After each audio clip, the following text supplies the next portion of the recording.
वंदे मातरम। और आज सबके इष्ट गुरु माता पिता को प्रणाम करते हुए बच्चों को बहुत सारा प्यार और सब लोगों को सुबह की राम राम। आज बात करनी है बेटी और दामाद के बारे में और साथ ही साथ मैं बच्चों की एक खास बात आपसे बताने जा रहा हूं, विशेषकर उन बच्चों की बात जिन बच्चों में जिद बहुत है।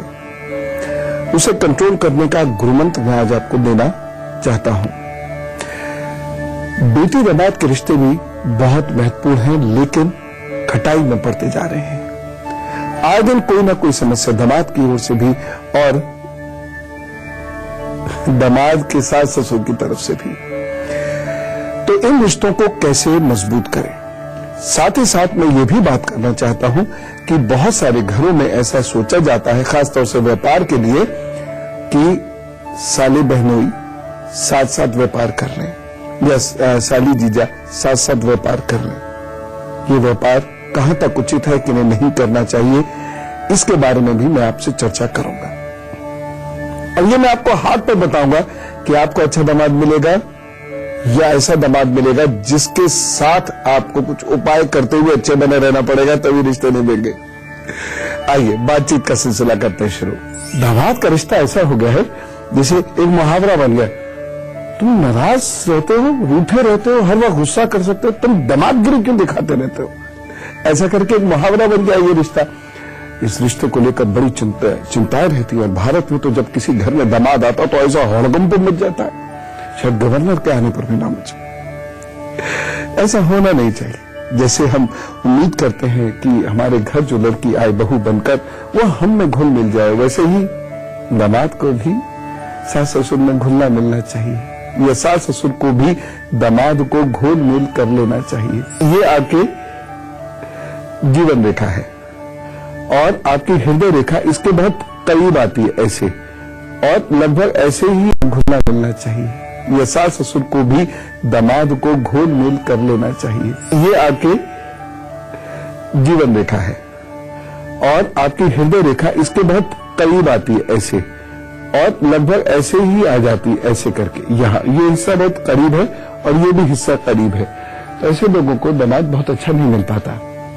ठीक, अगर ये रेखा ऐसे आ रही है, ये देखिए ये रेखा ऐसे आ रही है, यहां से यूं, यानी यहां भी गैप ज्यादा है, यहां भी गैप ज्यादा है, तो ऐसे लोग सामान्यतः अच्छा दामाद पाते हैं।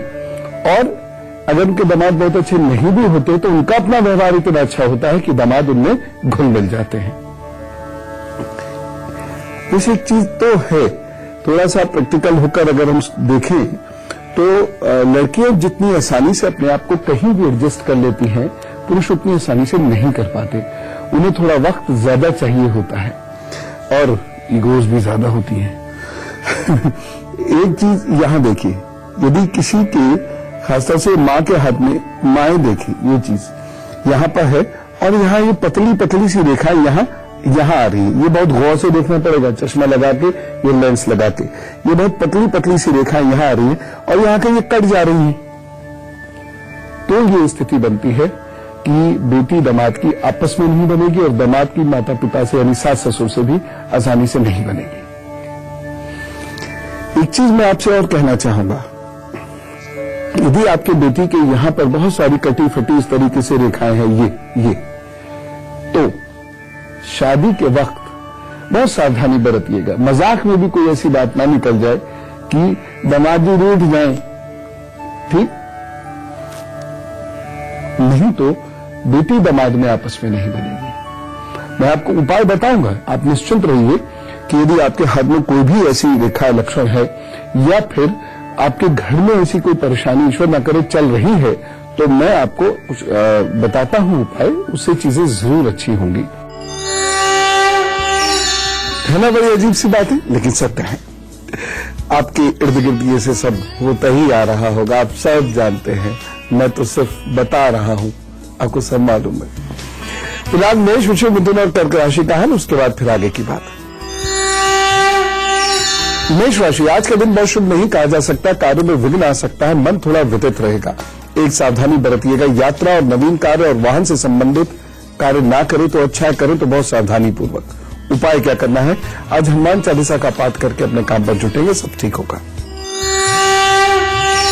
वृषभ राशि, आज ग्रस्त जीवन बड़ा सुखमय रहेगा, लेकिन माताजी के स्वास्थ्य का भी ध्यान रखिएगा और उनके साथ आपके संबंध गड़बड़ ना हो, इस बात का भी ध्यान रखिएगा। एक सावधानी बहुत जरूरी है, इस दिन जोश और होश साथ नहीं रहे तो गड़बड़ होगी। उपाय, चावलों का दान करके अपने काम पर जुटें, सब ठीक होगा।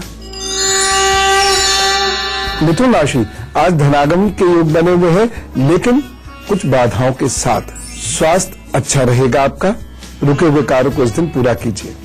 सावधानी, किसी को पैसा उधार मत दीजिएगा। और उपाय क्या करना है? कसीरे फलों का दान भी करें, स्वयं भी खाएं, अच्छा होगा।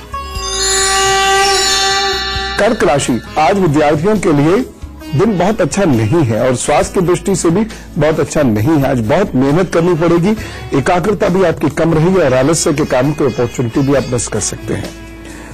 एक सावधानी रखनी बहुत ज्यादा जरूरी है।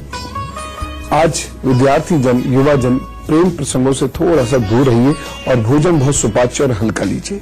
उपाय क्या करना है? माता जी के क्रॉसन पैर छुएं और फिर अपने काम पर चलें। और रात में यदि कोई विशेष निर्णय लेना हो तो निर्णय लेने से पहले चंद्रमा के साथ त्राटक करें। चंद्रमा को बहुत गहरी दृष्टि से देखते हुए और ओम शाम श्रीम शोम सह चंद्रमा से नमः का जप करते हुए फिर उपरांत आप अपना कार्य कीजिए, निर्णय ठीक होंगे। किस दामाद के साथ व्यापार करना है, नहीं करना है, या उनको अपने महत्वपूर्ण निर्णयों में शामिल करना है या नहीं करना है, ये अब जानिए। अब मैं उन लड़के या लड़कियों की बात करता हूं जो साले अथवा साली हैं और वह जीजा के साथ किसी व्यापार में, बहनोई के साथ किसी व्यापार में जुड़ना चाहते हैं। ये चीज अगर है यहाँ पर, ये यहाँ पर ये तिल है, यहाँ पर ये तिल है और ये लाइनें इस तरीके से कट फट रही हैं या ये वाली रेखा ऐसे कट फट रही है, तो ये बहनों के साथ संबंध बहुत कमजोर है, ये बता रही है। और ऐसे में यदि आप व्यापार करेंगे तो या तो व्यापार फलेगा फूलेगा नहीं, फिर जब कोई कार्य असफल होता है तो दोषारोपण होने लगता है और उससे रिश्ते खराब हो जाते हैं। और ये रिश्ता ऐसा होता है कि जो भारतीय समाज के अनुसार यदि हम देखें तो भारतीय समाज में दामाद को भगवान का दूसरा रूप माना जाता है। आप कुछ कह भी नहीं पाते और कहते हैं तो बहन की जिंदगी पर उसका बुरा असर पड़ता है या बहन से भी संबंध खत्म हो जाते हैं। इसलिए यदि किसी भी बच्चे या बच्ची के हाथ पर इस प्रकार के निशान हो तो वह अपने बहनों के साथ किसी भी व्यापार में ना करें। हाँ, किसी भी हद तक जाके आप मदद करिए, लेकिन अपने साथ इंक्लूड मत करिए, यानी पार्टनरशिप मत करिए या उनके साथ इंक्लूड मत होइए। रिश्ता भी खराब होगा और काम भी नहीं बनेगा। अब जिन घरों में परेशानियां हैं वो करें क्या? जिन घरों में ये रिश्ता कमजोर हो रहा है वो करें क्या? अभी बताता हूं। हर चीज के उपाय हैं, बस थोड़ा सा अपने आप को बेहतर करना पड़ेगा। मैं फिलहाल आपको सिंह, कन्या, तुला और वृश्चिक राशि का हाल बताता हूं, उसके बाद फिर उपाय भी बताऊंगा। सिंह राशि, धन का व्यय हो सकता है तथा वाहन और यात्रा में कुछ प्रॉब्लम्स हो सकती हैं। आपको अलर्ट रहना होगा, एक सावधानी जरूर बरतें। आज माता जी के स्वास्थ्य की विशेष देखभाल कीजिएगा। उपाय क्या करना है? गरीब को खीर का दान करें, कोई भी खीर हो सकती है, और फिर अपने काम पर जुटिएगा, सब अच्छा होगा। कन्या राशि, आज आपको धन का लाभ हो सकता है और कार्य में सफलता के योग हैं। एक सावधानी बरतें, छोटे भाई बहनों से बहुत मधुर व्यवहार कीजिएगा, अन्यथा कोई समस्या होगी। उपाय क्या करना है? ओम बुद्धाय नमः का अभी 21 बार जप करें शांत मन से, उसके बाद काम पर जुटे, लाभ होगा। तुला राशि, आज भाषा को बहुत सौम्य बनाए रखिएगा और किसी को धन उधार मत दीजिएगा। आज आपको बहुत संभल कर बातचीत करनी है, नहीं तो हो सकता है आपकी बातचीत की वजह से आपके साथ कोई प्रॉब्लम खड़ी हो जाए। एक सावधानी, परिवार में क्रोध मत कीजिएगा, बहुत शांत रहिएगा। आज उपाय जरूर करना है, ये वाला मिश्री और इलायची और सौंफ, ये आपको भी खानी है और अपने मित्रों को भी खिलानी है। ईश्वर ठीक करेंगे। वृश्चिक राशि, आज आपका भाग्य साथ देता दिखाई दे रहा है, लेकिन मेहनत बहुत करनी होगी। दिन कुल मिला के अच्छा है, दोपहर बाद आपको परिणाम मिलेगा, कार्य सफल होने के योग बन रहे हैं। एक सावधानी, मन में खिन्नता और व्यथा न आने दे, बस अपने काम पर जुटे रहिएगा, काम बनेगा। उपाय क्या करना है? नाक साफ करके तब घर से निकलिएगा और घर से निकलने से पूर्व माता जी को प्रणाम जरूर कर लीजिएगा। यदि घर से कहीं जाना नहीं है, घर में ही रहकर अपना काम शुरू करना है, तब भी ये जरूर करें, नाक साफ करें, माता जी को प्रणाम करें, फिर अपना दिन प्रारंभ करें, सब अच्छा होगा। अब कुछ उपाय मैं आपको बताता हूं, उसको जरा ध्यान से सुन लीजिए, समझ लीजिए और उसके बाद फिर हम आगे की बातचीत करेंगे। अब इस बात को ध्यान से देखिए, यहां पर अगर कटी पटी रेखाएं हैं या ये वाली रेखाएं जो मैंने अभी बताई, ये ऐसे ऐसे है, या मां के हाथ में इस प्रकार से ये रेखाएं कटी हुई है यहां पर, तो दामाद से संबंध डिस्टर्ब होने के संकेत हैं ये, और इसमें आपको बहुत केयरफुल रहना होगा। या फिर आपकी ये उंगली यहां से मुड़ जाती है आगे की ओर, यहां से मतलब बीच से आगे की ओर मुड़ती है, ये भी इस बात के संकेत है कि बेटी के पति यानी आपके दामाद, उसका सुख आपके जीवन में नहीं है। अगर ईश्वर न करे कहीं कोई समस्याएं चल रही हों, तो 2 उपाय करना जरूर शुरू कर दीजिए। पहला उपाय, ऐसे घर से चींटियों को दाना या आटा या चावल, मिश्री, चीनी, कुछ भी, वह अवश्य निकलनी चाहिए, यानी डाल दें, कहीं बाहर जाए और डाल दें। दूसरा उपाय जो ऐसे लोगों को करना चाहिए वो ये है, वर्ष में एक बार किसी बुधवार को बकरी खरीद कर दान कर दीजिए, ऐसे व्यक्ति को जो बकरी को पाले। ठीक, तो इन दोनों उपायों से चीजें निश्चित रूप से बेहतर होंगी। एक छोटा सा व्यवहारिक उपाय, जबकि आप तो सब जानते हैं, फिर भी मैं ऐसे कह रहा हूं, बेटी के मामले को लेकर बहुत ज्यादा पैनिक में मत आइए। कोशिश ये कीजिए कि वह दोनों अपने आप उनके इश्यूज को सॉल्व कर लें। देखिए, हालात बहुत बदल चुके हैं। हम बेटी के लिए जब रिश्ता आता है तो उसे पार्टी कहते हैं, पार्टी आई है, या बेटे के लिए जब रिश्ता आता है तो कहते हैं पार्टी आई है। ऑब्वियसली वहां उतना प्यार तो नहीं होगा, क्योंकि वो अब तो पार्टी है, वहां स्टेटस इन्वॉल्व है, वहां प्यार इन्वॉल्व ही नहीं है। रिश्ते वैसे भी कमजोर हो रहे हैं, रिश्तों में स्वार्थ बहुत है और महत्वाकांक्षाओं की वजह से भी रिश्ते कमजोर हैं। इन सब चीजों को देखते हुए मेरी सलाह आपको यही है, ये तो ठीक है आप बिटिया को अलर्ट करें, लेकिन बेटी को अच्छी सीख देकर भेजें, क्योंकि दूसरी जगह जाकर एडजस्ट होना होता है। एडजस्टमेंट में प्रॉब्लम्स होती ही हैं, क्योंकि प्रेम भी कम है, अविश्वास अधिक है, डर भी है। इसीलिए बहुत ज्यादा इंटरवेंशन मत कीजिए। बहुत ज्यादा इंटरफेरेंस करने लगते हैं पेरेंट्स, एकदम अर्ली स्टेज पे करने लगते हैं, रिश्ते की शुरुआत में ही करने लगते हैं, उससे बात बिगड़ने के खतरे अधिक रहते हैं। मैंने ऐसी दी है सलाह, वैसे तो आप सब जानते हैं, लेकिन फिर भी सलाह देना मेरा काम ही है, इसलिए मैंने दे दी। गुरु मंत्र सुनना मत भूलिएगा, क्योंकि मुझे आपको बहुत विशेष बात करानी है यदि आपके घर में एक जिद्दी बच्चा है तो। फिलहाल धनु, मकर, कुंभ और मीन का हाल। धनु राशि, आज आपका मन थोड़ा उदास रहेगा, किसी चीज को याद करेंगे, कोई पुरानी चीजें आपको याद आएंगे, उसकी वजह से व्यथित होंगे। एक सावधानी, बहन वाहनों से थोड़ा सावधान रहिएगा। और उपाय क्या करना है, माथे पर हल्दी का तिलक कीजिए और मंदिर के दर्शन करते हुए अपना काम शुरू कीजिए, अच्छा होगा। मकर राशि, व्यापारियों को नित्य कार्यों में लाभ होगा, मन प्रसन्न आज रहेगा सभी लोगों का और भाग्य बेहतर है। रुके हुए कार्य पूर्ण कीजिए, कुछ खास लोगों से मुलाकात करनी तो आज कर लीजिए। सावधानी, पत्नी के स्वास्थ्य का ध्यान रखना होगा, उनकी देखभाल करनी होगी। उपाय क्या करना है, सूर्य को अर्घ्य दीजिए, अपने काम पर जुटिए, प्रभु सब ठीक करेंगे। कुंभ राशि, आज कार्यों में सफलता के योग है, लेकिन कुछ अड़चनों के साथ, इसलिए केयरफुल रहना होगा। आज की विशेष सावधानी है शत्रुओं से और शत्रुता से बहुत सावधान रहिएगा, अन्यथा परेशानी होगी। उपाय क्या करना है, शिव मंदिर में अभिषेक करें, अपने काम पर जुटे, प्रभु सब ठीक करेंगे। मीन राशि, आज स्वास्थ्य बहुत ठीक नहीं रहेगा और भावनाओं को कोई ठेस पहुंच सकती है। भावनाओं को संयमित रखना बहुत जरूरी है, नहीं तो कुछ गड़बड़ होगी।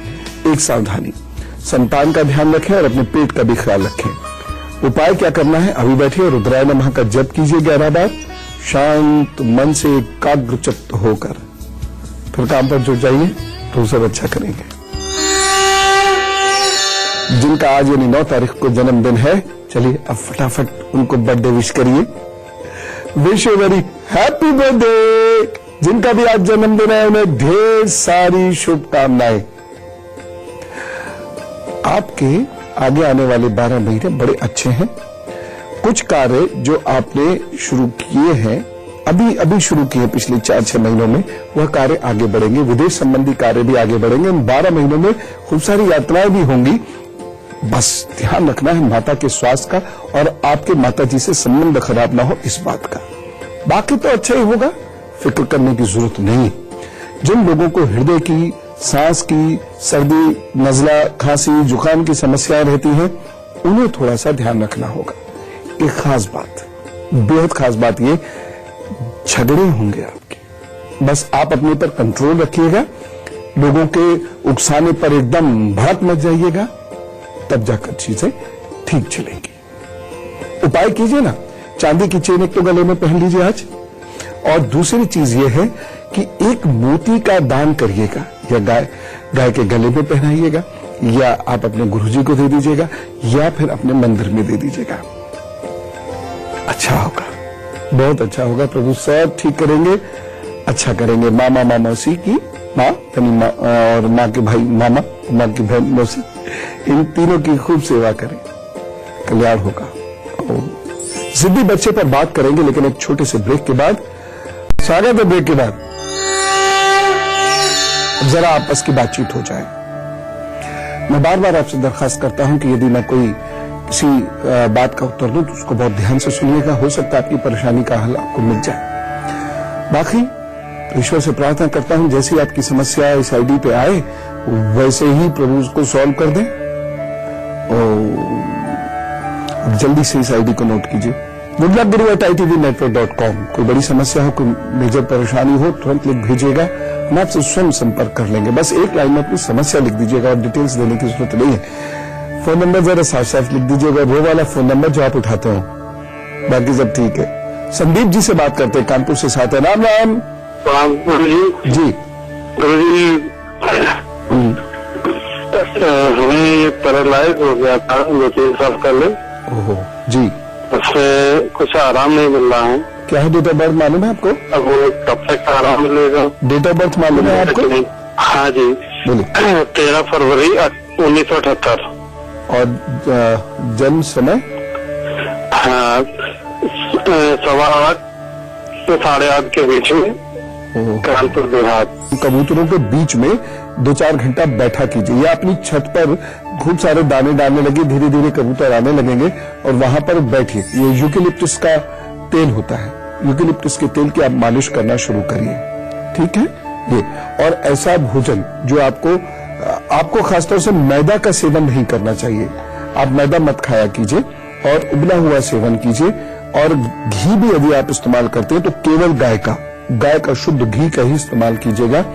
बस। शोभित जी से बात करते हैं, मुंबई से हमारे साथ। राम राम जी। राम राम गुरु जी, कैसे हैं आप? अच्छा, बहुत बहुत धन्यवाद जी। गुरु जी, मेरा डेट ऑफ बर्थ है 19 जुलाई 19 और टाइम? जी शाम के 4:15 बजे। और जी प्लेस है भंडारा, ये महाराष्ट्र में है। अच्छा, भंडारा। जी बताइए। जी मेरा सवाल है, मैं अपने पेरेंट्स की सेवा करना चाहता हूँ, बट किन्हीं कारणों से ऐसा हो रहा है कि मैं पहले पढ़ाई के लिए बाहर दूसरे शहर में था, अब जॉब के सिलसिले में मैं दूसरे शहर में। और यहाँ पे ये भी दिख रहा है कि आप कहीं विदेश न चले जाएं जल्दी। जी मेरा बस ये था, मैं चाह रहा था उनके साथ रहना हो तो काफी अच्छा, उसके लिए मैं कोई उपाय जानना चाह रहा था। सोमवार को चावल की खीर का दान कर दीजिए, और मंगलवार को लाल मिर्चों से जो बनता है खाना, या ऐसा कोई भी सब्जी जिसमें लाल मिर्च पड़ी हो, या मसाला समझ लीजिए, थोड़ा गरम मसाला, वो दान कर दिया कीजिए। ये 2 उपाय कर लीजिए, प्रभु अपने आप 5-6 महीने के अंदर ऐसा योग बना देंगे कि आप सब लोग साथ रहेंगे। बहुत अच्छी बात है, प्रभु आपको बहुत खुश रखे। और अब गुरु मंत्र में मैं आपको एक बड़ी खास पेरेंटिंग टिप दे रहा हूं, यानी यदि आपका बच्चा जिद्दी है तो उसे कैसे कंट्रोल करें। पहली चीज, बहुत जिद्दी बच्चा है तो उसकी जिद नहीं मानिए। दूसरी चीज ये जरूर देखिए कि जिद में वो बहुत चीखता है, अगर वो बहुत चीखता है तो उसको अनंत मूल की जड़ लाल धागे में बांधकर उसके गले में मंगलवार को पहना दीजिए। और जिद करते हुए यदि वो रोता है तो उसको एक चांदी की चेन जरूर पहना दीजिए। अगर जब वो स्कूल जाए तो उतार ले बेशक, उसके बाद आए तो उसको पहना दे। और इस बच्चे को आपको जल बहुत पिलाना है और इसे हमेशा प्यार से समझाना है कि ये जिद गलत है। लेकिन जिस वक्त बच्चा बहुत जिद करे उस वक्त उसकी जिद पूरी मत कीजिएगा, कुछ समय के बाद कर दीजिएगा। यदि वह इतना जिद करता है कि मारपीट तक पर उतार हुआ या चीजों को तोड़ने फोड़ने लगता है, तो ऐसे में उस बच्चे के मन मस्तिष्क पर नजर रखना बहुत आवश्यक है। ऐसे बच्चे का कैल्शियम और विटामिन डी जरूर टेस्ट कराइएगा, कैल्शियम और विटामिन डी जरूर टेस्ट कराइएगा। और उसके बाद चिकित्सा सलाह ले लीजिएगा, यदि कम निकले तो बाकी प्रभु ठीक करेंगे सब। बच्चे पालने की तपस्या है, लेकिन यदि आप कर्मठ हैं और कृत संकल्प हैं और आपको इसका ज्ञान है तो आप अपने दायित्वों को बहुत अच्छे से निभा ले जाएंगे। फिलहाल आपका परिवार रहे बहुत खुश, बहू बेटी दामाद सब खुश रहे, बच्चों के साथ सब अच्छे से आनंद से बीते आपका पूरा जीवन। इसी प्रार्थना के साथ मैं विदा लूं। खुश रहिएगा, खुश रखिएगा। राम राम, नमस्कार।